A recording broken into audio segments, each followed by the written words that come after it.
រឿងចាបស្រុកនិងចាបព្រៃកាលពីព្រេងនាយ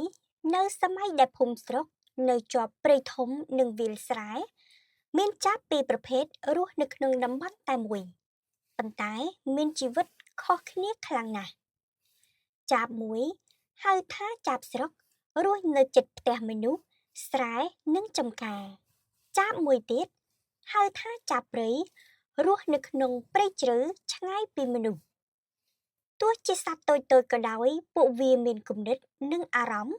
និងមានមេរៀនជីវិតដែលមនុស្សជំនាន់ក្រោយយកមកនិទានបង្រៀនកូនចៅរហូតមកទល់នឹងសព្វថ្ងៃចាបស្រុករស់នៅក្រោមដំបូលផ្ទះចាស់មួយជិតស្រែស្រូវរៀងរាល់ព្រឹកវាហើរចេញទៅរកគ្រាប់ស្រូវគ្រាប់ពោតនិងអាហារដែលមនុស្សទុកសល់ជីវិតវាមានភាពងាយស្រួលមិនចាំបាច់ខិតខំច្រើន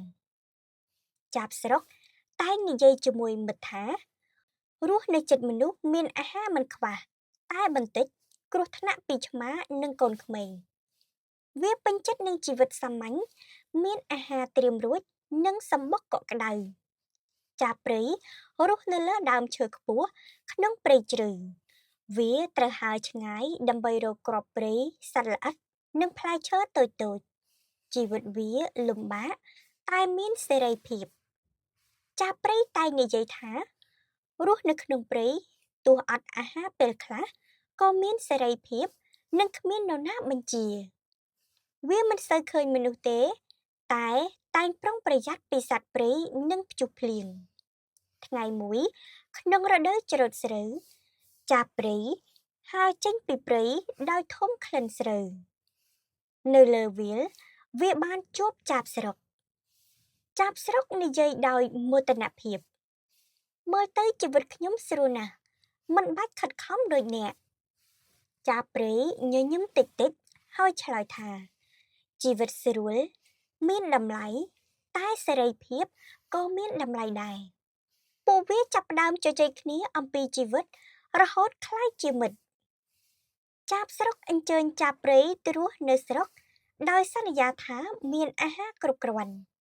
ចាបព្រៃយល់ព្រមសាកល្បងជីវិតរស់នៅជិតមនុស្សដំបូងវាសប្បាយណាស់ព្រោះអាហារមានច្រើនប៉ុន្តែពេលឆ្មារត់ដេញ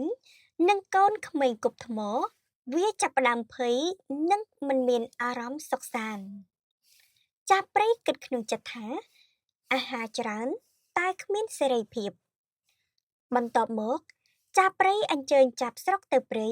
ដើម្បីដឹងថាសេរីភាពនៃជីវិតវាទៅជាយ៉ាងណានៅព្រៃចាបស្រុកជួបការលំបាករកអាហារលំបាកនិងត្រូវជៀសវាងសត្វព្រៃវានឹកដល់សម្បុកកក់ក្ដៅនិងអាហារងាយស្រួលនៅស្រុកវានិយាយថាសេរីភាពល្អ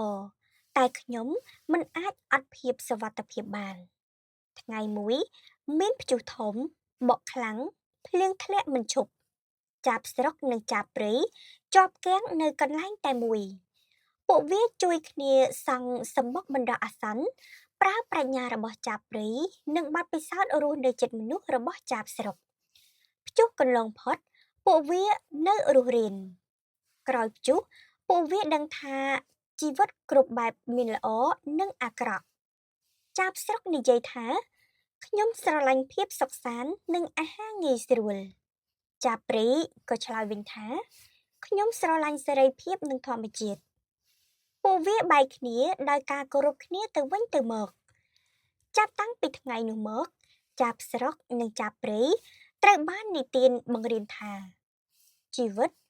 មិនមានផ្លូវតែមួយសម្រាប់គ្រប់គ្នាអ្វីដែលសមស្របសម្រាប់អ្នកមិនចាំបាច់សមស្របសម្រាប់អ្នកដទៃទេ